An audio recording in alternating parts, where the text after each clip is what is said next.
Оросын холбооны улсын Владивосток хотноос дорны эдийн засгийн чуулга уулзалт дөрөвдүгээр удаага зохион байгуулагдлаа. Дөрөвдүгээр удаага зохион байгуулагдахад Хятад ард улсын дарга Ши Жинпин оролцсон, мөн Солонгосын ерөнхий сайд оролцсон.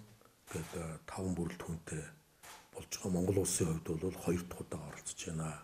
За мэдээж энэ дорны эдийн засгийн чуулга уулзалтанд бүс нутгийн хувьд бол Монгол улс бол бүс нутагт болж байгаа томоохон онцгойлох тийм асуудлуудад бол байнга оролцож байх ёстой юм байли. Ингэжээж бид энэ бүс нутагта Монгол орны оролцоо шүм ямар байгааг байнга тодорхойлж мэдээлэл авч байхгүй бол мэдээллийн араас оролцох энэ ийм асуудлууд гардаг л да. Тийм учраас модлон бол сонгуулийн дараах одоо уулзалт болж байсан учраас бол бэлтгэл жаахан тиймээс энэ жил бол бас бид нэлээд бэлтгэжээж өөрсдөө ямар байдлаар тодорхой оролцох вэ гэдэг тал дээр бол нэлээд бэлтэж оролцсон. За манай урд төршийн хувьд бол бас маш хөргөн бүрэлдэхүүнтэй орж байна. 1000 гаруй одоо хэвлэлийн төлөөлөгч нар гэх юм уу одоо энэ бүтэн онгоц дүүрэн. За Японы ерөнхий сайд Абагийн хувьд бол мөн 2 том онгоцтой тийм бүрэлдэхүүнтэй ирж гин гэдэг маань энэ бүс нутагт ач холбогдол. За энэ бүс нутгийн нэг гол яригдсан асуудал бол та бүхэн мэдж байгаа. Тэр форумын үеэр ерөнхийдөө бол Солонгосын хойгийн асуудалд ихэвчлэн санаа зовж байгаа. Солонгосын хойгийг одоо инг тайванч байдлаар уу одоо цөмийн зэвсэхгүй болох тал дээр бол яаж хамтарч ажиллах вэ гэсэн ийм санаануудыг нэлээд яригдсан. Мэдээж энэ дээр бол урд төршийн өдөртөгч бол инг тайван байж эдийн засгийг ярина. Инг тайван одоо бие биенээ ойлголцож энэ дараагийн эдийн засгийн харилцааг сэргээнэ өгөхөөс биш эдийн засгийн харилцааг нэгдүгээр тавих юм бол энэ асуудал явахгүй гэсэн утгатай зүйлүүдийг ярьж байсан. За бидний хувьд бол оролцогч байя гэж. Энэ эдийн засаг юугаар гэхээр бид нар бол хөдөө аж ахуй аялал жуулчлал газрын баялгаа яаж өөрийн орондоо нэмэн хүртэх шингэсэн ашигтайгаар экспортлох вэ гэж. Одоо бид нар уул уурхайг түшгэлсэн ийм эдийн засагтай байгаа. Энээс яаж төрөлжүүлэх жишээ нь өнөөдөр бидэрт байгаа хамгийн том одоо боломж бол эрчим хүчний нүүрс буюу хүрэн нүүрс. Энэ нүүрсийг бол тээвэрлэхэд ашиггүй болдог учраас газар дээр нь одоо эрчим хүчний одоо нүүрсийг эрчим хүчит шилжүүлээд экспорт хийх боломж байна гэдгийг энэ бүс нутгийн улс орон Оросын холбооны улс өөрөө бас судалсан байгаа. Мөн Хятадын эрчим хүчний компани судалсан байгаа. Солонгосын Кемко гэж бас том эрчим хүчний судалгааны компани бас судалгаа гаргасан байдаг. Манайх бас гаргасан байдаг. Тэгээ энэ зүйлүүдийг бүгдийг одоо бөөгнөлөө зохион байгуулалтанд оруулаад энэ яригадаад байгаа сэдв буюу одоо Зүүн Азийн дотор хамгийн том хэрэглэгч бол Өмнөд Солонгос, Япон гэсэн эдийн засгийн одоо хэрэглэгч өндөртэй орнууд. Бидний хувьд бол хэрэглэгч багтай нийлүүлэх боломжтой энэ хувилбарыг одоо форум үеэс гаргаж ярьсан. Ингээд уулзалтын үеүүдээр бас энийг ярьсан. Энэ бол нэлээд том асуудал цаашдаа явах болов гэсэн. За энэ эдийн засгийн чуулга уулзалтын үеэр бас нэг урагшаа алхсан одоо асуудал бол Монгол Орос Хятадын эдийн засгийн коридорыг хамтран урагшлуулах механизмыг бий болгоё. Механизм бий болохгүй болохоор хоорондоо уулзалтын үеэр нэг яриад дараагийн уулзалтаар дахиж яриад явдаг. Энэ бол Монгол улсаар одоо дайран дамжин өнгөрөх одоо төслүүдийг хэрхэн урагшлуулах вэ гэж. Энэ дээр бол 3 орны яам санамж бичигт гарын үсгт зурсан. Энэ бол бас нэг алхам болсон. За Монгол орны хувьд бол газын хоолойны тухай бол Оросын холбооны улстай та бүхэн санаж байвал Циндаогийн Хятадын Циндао хотноо болсон уулзалтанд энэ саналыг тавиад Оросын холбооны улсын ерөнхийлөгч бол дэмжигч ажиллагаа илэрхийлсэн. Сая бол урд төршийн даргатай уулзахад бол энэ асуудлыг судлана, эдийн засгийн асуудлаа гаргая гэсэн. За мөн Оросын холбооны улсын ерөнхийлөгч бол Хятадын талтай энэ талыг бас бид нар нэлээд шаргуу шахаж ажиллаад дүт замаараа бид нар энэ газын хоолойг явуулах юм бол нийлүүлэгч талдаа ч худалдан авахч талдаа ч ашигтай гэсэн ийм зүйлийг ярьсан. Тэгээд энэтэй холбоотой тооцоо судалгааг мөн урд өршийн хот Циндао хотод уулзахдаа Оросын холбооны улсын ерөнхийлөгчд гардуулж өгсөн тэр ажил бол нэлээд явж байгаа юм байлаа. Ингээд энэ нь одоо юу гэж би тодорхойлох гэж хэлэх гэж байна гэхээр Монгол орны доор дамжин өнгөрч байгаа буюу 1100 орчим километрээр Оросын холбооны улсаас Хятад руу газ нийлүүлэх юм бол дор хаяж 25-аас 30 жилийн хугацаанд худалдан авах гэрээ баталгаажж бидний газын хоолойны нэвтрэх асуудал тодорхой болох юм аа гэж ийм зүйлүүдийг ярьсан. За мөн 100 тэрбум одоо рублийг одоо нодлон яг энэ Владивостогийн уулзалтанд Оросын холбооны улсын ерөнхийлөгчтэй уулзалтаа ирсэн энэ Улаанбаатар төмөр замд хэрэгжүүлэх 100 тэрбум орчим өрөвлийн зээлийг хөдөлгөөнд оруулъя гэж. Энэ тал дээр бол Оросын сангийн яам бол бас нэлээд өндөр шаардлага тавьж байгаа. Энэ шаардлагыг бид хүлээх юм бол энэ зээл бүтэхгүй юм. Учраас энэ аж ахуй нэгжийн зээлэн дээр анхаарал хандуулаач гэсэн Оросын талаас хоёр зүйлийг одоо танах шийдэх юм бол тэр тарифын одоо зохицуулалт байгаа. Ингээд энэ бол энэ намрын чуулганаар орчих байх гэсэн. Яг үгүй энэ уулзалтанд шадар сайд инг төвшин мөн уул уурхай сайд Сүмья газар хөдөө аж ахуйн сайд Бат зэрэг мөн хурлын гишүүдээс бүрэлдэхүүнтэй явсан эдгээр уулз хүмүүстэйгээ бүгдээрнтэй уулзаад энэ асуудлыг бас ярьж шилжсэн байгаа. Тэгээд намрын чуулганаар хэрвээ энэ Оросуудын шаардаад байгаа асуудал төр тарифын асуудал орчих юм бол энэ өрөвлийг бол их хэрвээ үнийн дүн 100 тэрбум гээд үнийн дүн өндөр байгаа бол бид нар юм шатараалсан байдлаар зээл авъя гэсэн Оросын холбооны улсын ерөнхийлөгч бол энэ бол үнийн дүн өндөр бишээ бидний хувьд бол тийм өндөр биш учраас нэг мөрөн шийдэж болно гэсэн юм аюултай авсан. Ингэснээрээ хамтарсан үйлдвэр маань бас одоогийн байгаа байдлаас менежментийн хувьд ч тэр хөрөнгө оруулалтын хувьд ч тэр модернизац хийх боломжтой гэж. За мөн бидний хооронд яригдсан нэг яриа бол за эх жил алхын голын тулааны 80 жилийн ог хамтран тэмдэглэе. Энэ бол бас хоёр орны хувьд бол түүхэн жилийг бас нэг боломжтойгоор өнгөрүүлээ. Ингээд халахгүй суманд саяхан би очиод ирсэн. Энд бол хүн ам нь цөөрч байгаа.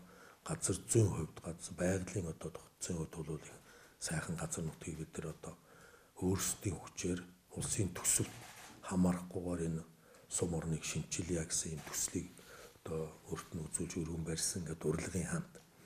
Тэгээд энэ бол боломжтой төсөл байна. Бид нар бол тун удахгүй энэ хөрөнгө мөнгөний асуудлыг шийдэн. Хөрөнгө мөнгө гэдэг нь бол үндсэндээ нэг 10 орчим сая Америк доллартай тэнцэх ийм мөнгийг улсын төсөвгүйгээр бид нар зохицуулъя. Ингээ хамтарч ажиллая гэдгийг бас ярьсан. Тэгээд удахгүй энэ асуудал шийдэгдэх юм бол ирэх хавраас эхлээд энэ ирэх зам алслагдсан манай зүүн хязгаарын хамгийн алслагдсан сум халахгүй сум 80 жилийнхаа хойгоор бол шинчлэгдэнэ гэсэн асуудлыг бас шийдэж ирлээ.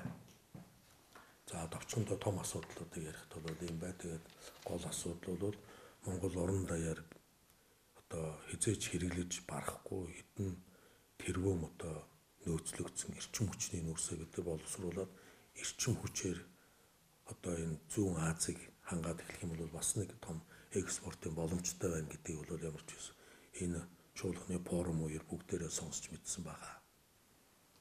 Хятад ерөнхийлөгчтэй Чиндад уулзсууяраа хөдөө аж ахуйн бүтээгдэхүүнээс хүртэх санал тавьж байсан.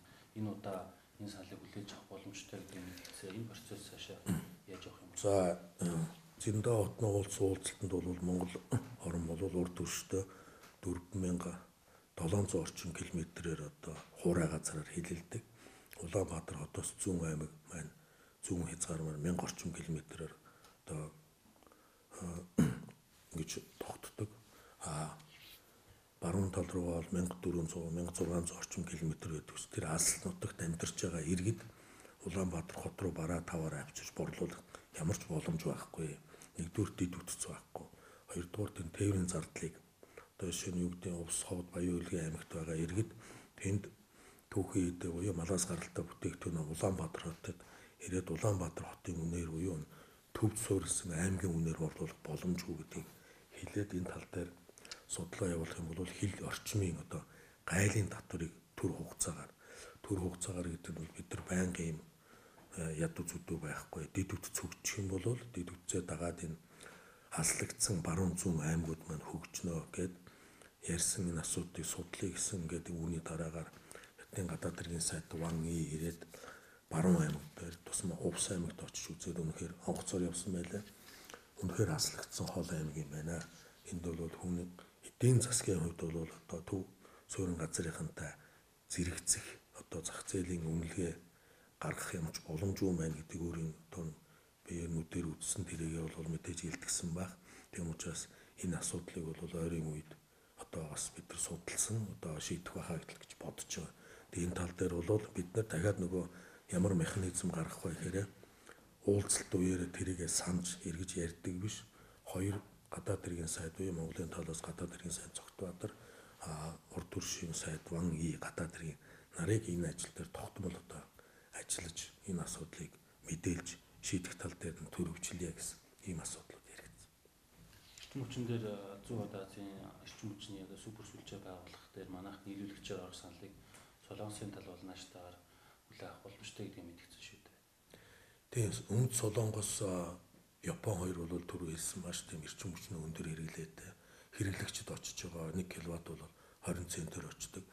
Бидний нийлүүлэх одоо 1 кВт-ийн үн бол 10-аас за дээдл нь 15 10 хүртэл доошоо байх ийм боломж туйлын байна. Яг бол Хятадын эрчим хүчний компани бол үндсэндээ нэг 1500 км орчинд одоо нийлүүлэлтийн алдагдaltaгүй юм шугамын технологи нээсэн байлээ. Энэ бол 1000 км-т 1.2 кВт-ийн алдагдaltaй гэсэн. Азийн наадмын талаар та бас нэлээд санал тавьчихсан.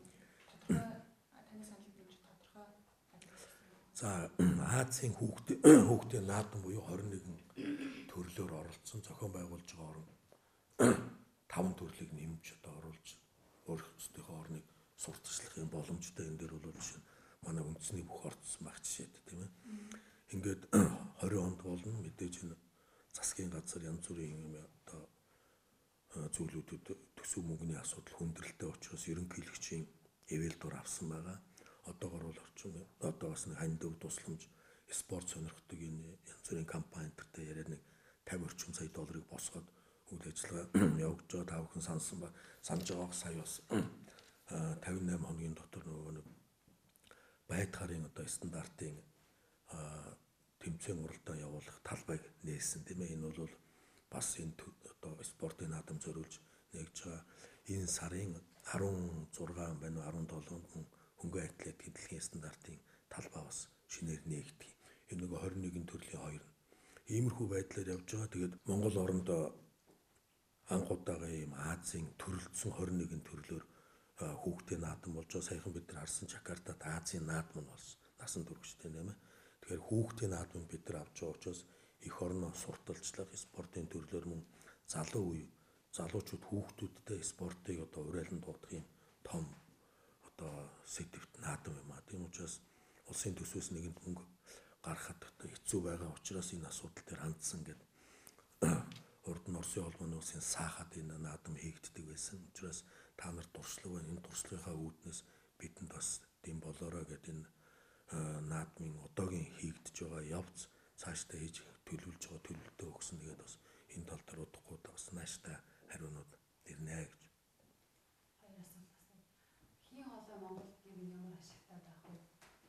Хоёрдугаар Владивостокийн нүүрсний экспортын тэр бонтын боломж нь өнгөрсөн жилийнхтэй харьцуулах юм бол шинээр энэ жил бас ямар боломжууд гарч ирсэн бэ? За газын хоолой бол нөгөө урд нь яригдаад байсан 32 төрлийн одоо дамжин өнгөрөх бизнесийг бид нар за ингээд сүүлийн 20 гаруй жил хоёр хөрш маань нэлээд эдийн засгийн хувьд бол эрчимтэй хөгжөөд ирлээ.